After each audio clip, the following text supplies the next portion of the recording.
یہ جب بھی بیٹھتی ہے پھول کی پتی پہ بیٹھتی ہے، اور کبا جب بھی بیٹھتا ہے تو یہ گندگی کے ڈھیر پہ بیٹھتا ہے۔ جن لوگوں نے 80 سال 70 سال زندگی گزاری ہے، مجھے بتا دیں کہ کبھی ایسا ہوا ہو بلبل اور گندگی کے ڈھیر پر بیٹھ جائے، ہو کبا اور گلاب کے پھول پہ بیٹھ جائے؟ آج تک ہم نے تو کبھی دیکھا نہیں ہے، آپ نے دیکھا ہو تو مجھے پتا نہیں۔ تو میں کہتا ہوں اللہ نے دونوں کا مزاج بنایا ہے۔ کبے کا مزاج یہ ہے، یہ جب بھی بیٹھتا ہے گندگی کے ڈھیر پہ بیٹھتا ہے، اور بلبل کا مزاج یہ ہے، یہ جب بھی بیٹھتی ہے پھول کی پتی پہ بیٹھتی ہے۔ سنی کا اللہ نے مزاج ہی ایسا بنایا ہے، یہ جب بھی بات کرتا ہے تو ذکر مصطفیٰ کی کرتا ہے، اس لیے کہ اللہ نے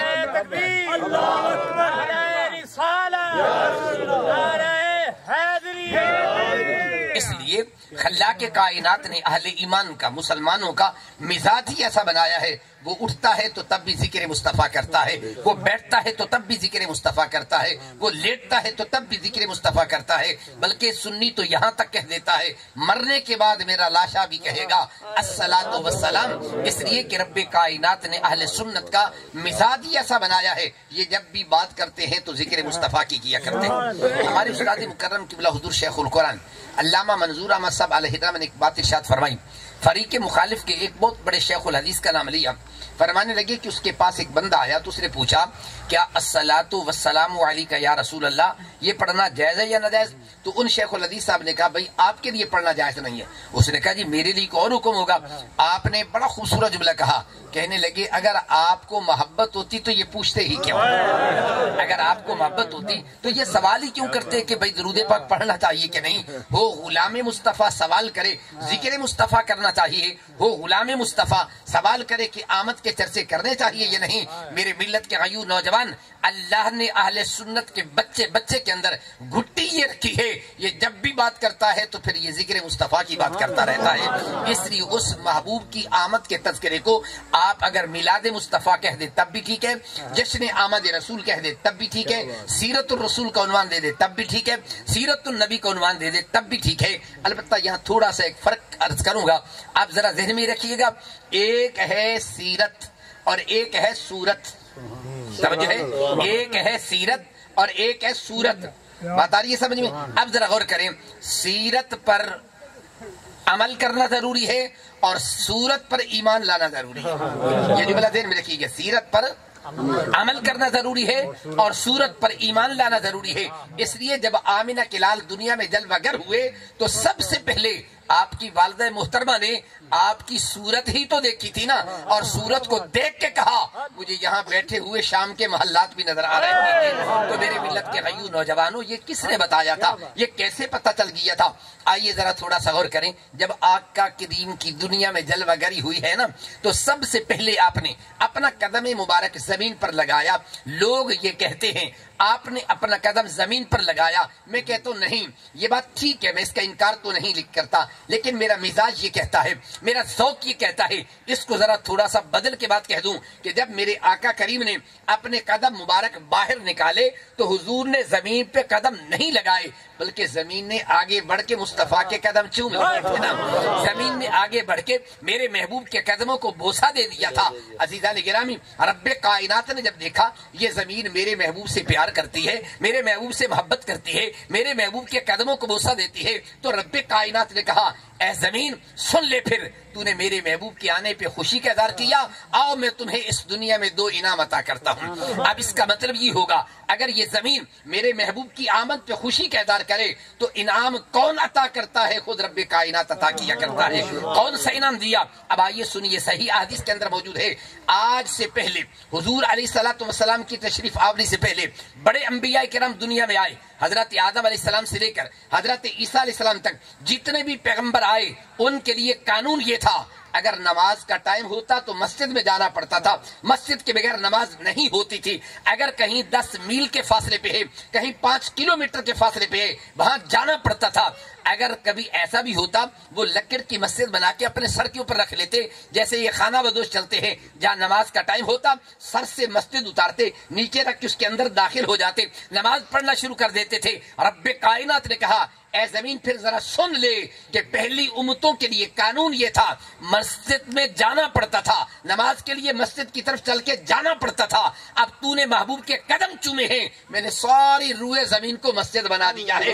جہاں بھی میرے محبوب کا غلام جہاں بھی سجدہ کرنا چاہے، نماز پڑھنا چاہے، فرمایا جہاں بھی نماز پڑھے گا میں اس کی نماز کو قبول کر لیا کرتا ہوں۔ صحیح بخاری کے الفاظ ہیں، میرے اور آپ کے پیارے آقا نے فرمایا جو علت لی الارض مسجدا، اللہ نے میری برکت سے ساری روئے زمین کو مسجد بنا دیا ہے۔ اب یہ ساری روئے زمین جو ہے کیسے مسجد بنی ہے، اس کی وجہ کیا ہے، اس کا فلسفہ کیا ہے، حکمت کیا ہے، صرف اور صرف کچھ بھی نہیں کہ اس زمین نے میرے محبوب کے قدموں کو بوسہ دے دیا۔ زمین نے پوچھا مولا دوسرا کیا انعام عطا کرے گا؟ رب کائنات نے کہا سن لیجئے، فرمایا میرے محبوب کی تشریف آوری سے پہلے جتنے لوگ تھے ان کے لیے قانون یہ تھا، ضابطہ یہ تھا، اگر نہانے کی ضرورت ہوتی تو پانی کے ساتھ غسل کرتے تب جا کے پاک ہوا کرتے تھے، اگر کسی کو وضو کی حاجت ہوتی پانی کے ساتھ وضو کرتے تب جا کے وضو ہوتا تھا، بغیر نہیں ہوتا تھا۔ فرمایا اب میں نے قانون بدل دیا ہے، میرے محبوب کے غلام کے لیے 1 میل کے فاصلے تک اگر پانی میسر نہیں ہے، یہ زمین پہ 2 ضربے لگا دے، تیمم کرے، یہ پلید تھا، یہ زمین اسے پاک کر دیا کرتی ہے نا۔ اس لیے کہ جب محبوب کے قدم چومے، محبوب کے قدموں کو بوسے دیے، اللہ نے اتنی برکت رکھ دی ہے، فرمایا تو پلید بھی تھا تو یہ زمین تجھے پاک اور طیب طاہر کر دیتی ہے۔ اس لیے رب کائنات نے اس محبوب کریم علیہ الصلوۃ والسلام کی تشریف آوری کی وجہ سے زمین کو خلا کے کائنات نے 2 انعام عطا کیے تھے۔ اب آئیے ایک اور بات عرض کرنا چاہتا ہوں، جب میرے اور آپ کے پیارے آقا دو عالم علیہ التحیۃ والثناء تشریف لے کے آئے، اگرچہ یہ مستند روایات میں نہ صحیح لیکن کتب واعظین کی کتابوں کے اندر اور سیرت کی کتابوں کے اندر یہ روایت موجود ہے کہ آقا کریم علیہ الصلوۃ والسلام آپ جب دنیا میں جلوہ گر ہوئے تو سب سے پہلے آپ نے اپنا سر مبارک سجدے میں رکھا ہے۔ یہ کیا پیغام حضور دینا چاہتے تھے؟ آئیے یہ پیغام میرے محبوب کریم علیہ الصلوۃ والسلام کا آپ تک پہنچانا چاہتا ہوں۔ میرے اور آپ کے پیارے آقا دو عالم علیہ السلام نے اپنا سر مبارک سجدے میں کیوں رکھا؟ اگر آپ ذرا تھوڑی سی تفصیل میں جائیں تو میں بات عرض کرنا چاہتا ہوں، سمجھانا چاہتا ہوں۔ جب آپ دنیا میں جلوہ گر ہوئے تو کیا کیا آپ نے؟ سجدہ کیا۔ کیا کیا؟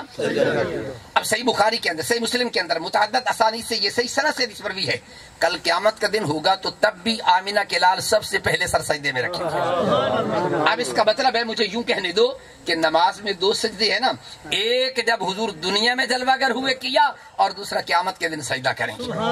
آگے بات سمجھ؟ اب ذرا غور کیجیے، جب دنیا میں جلوہ گر ہوئے تو سجدہ کیا ہے، جب دنیا میں جلوہ گر ہوئے سجدہ کیا، اور جب کل قیامت کا دن ہوگا، احادیث مبارکہ بڑی طویل روایت موجود ہے، اس روایت کے بارے میں کسی بھی مکتب فکر کا کوئی اختلاف نہیں ہے، تمام مذاہب والے اس کو مانتے ہیں کہ ساری انسانیت پیارے آدم علیہ الصلوۃ والسلام کی بارگاہ میں جائیں گے، پیارے آدم سے ہوتے ہوئے نوح علیہ السلام، موسیٰ علیہ السلام، آخر میں حضرت عیسیٰ علیہ السلام کے پاس آئیں گے۔ ہر نبی ایک جملہ کہے گا، اذهبوا الی غیری، میرے پاس نہیں کسی اور کے پاس چلے جاؤ، کسی اور کے پاس جاؤ۔ کتب حدیث اٹھا کے دیکھیے، جب آخر میں ساری دنیا حضور کی بارگاہ میں جائیں گے تو میرے محبوب نہیں کہیں گے کسی اور کے پاس چلے جاؤ، آپ فرمائیں گے انا لہا انا لہا، فرمائے میں تو منتظر ہوں، یہ تم نے آنے میں تاخیر کی ہے، دیر کر دی، اگر پہلے آتے تو میں تمہیں پہلے ہی جنت میں پہنچا دیتا نا۔ اب آئیے آقا کریم علیہ السلام کے جب یہ سارے غلام، ساری امتیں حضور کی بارگاہ میں جائیں گے، میرے اور آپ کے پیارے آقا دو عالم علیہ التحیۃ والثناء اپنا سر مبارک سجدے میں رکھیں گے۔ کیا رکھیں گے؟ سر مبارک سجدے میں رکھیں گے۔ اب اللہ تبارک و تعالیٰ فرمائے گا ارفع رأسک یا محمد صلی اللہ علیہ وسلم، یہ صحیح حدیث کے الفاظ ہیں، ان کو ذرا یاد کر کے جائیے۔ کیا لفظ ہے؟ ارفع رأسک یا محمد صلی اللہ علیہ وسلم، محبوب ذرا سر تو سجدے سے اٹھا لیجیے۔ اب یہ تو ترجمہ اہل علم نے کیا، اے محبوب اپنا سر سجدے سے اٹھا لیجیے۔ اگر اپنے ذوق میں ترجمہ کروں تو پھر یوں کہوں گا، اللہ فرمائے گا سونے ذرا مکھڑا تھا دکھا، سر سجدے میں رکھا ہے نا، اللہ کریم فرمائے گا سونے ذرا مکھڑا تھا دکھا۔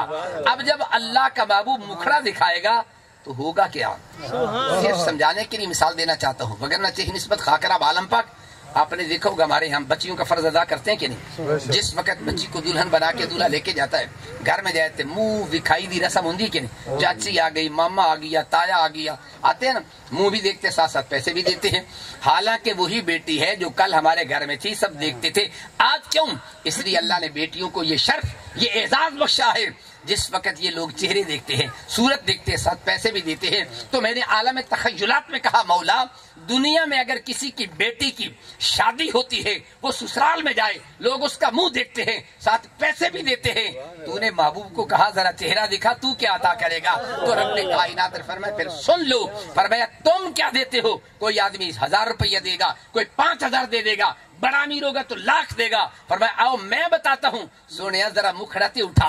اب جب محبوب مکھڑا اٹھائیں گے اللہ فرمائے گا سل توتا وشفا تو شفا، سونے تو منگتا جا میں عطا کرتا جا۔ سب مانا یہ ہے میرے محبوب کا مکھڑا دکھانے کا ہدیہ کیا بنا؟ فرمایا جو جنت میں جانا چاہتا ہے بس میرے محبوب کا مکھڑا دیکھا میں نے سب کو جنت عطا کر دی ہے۔ نعرہ تکبیر، نعرہ رسالت، ہر صحابی نبی، ہر صحابی نبی، نعرہ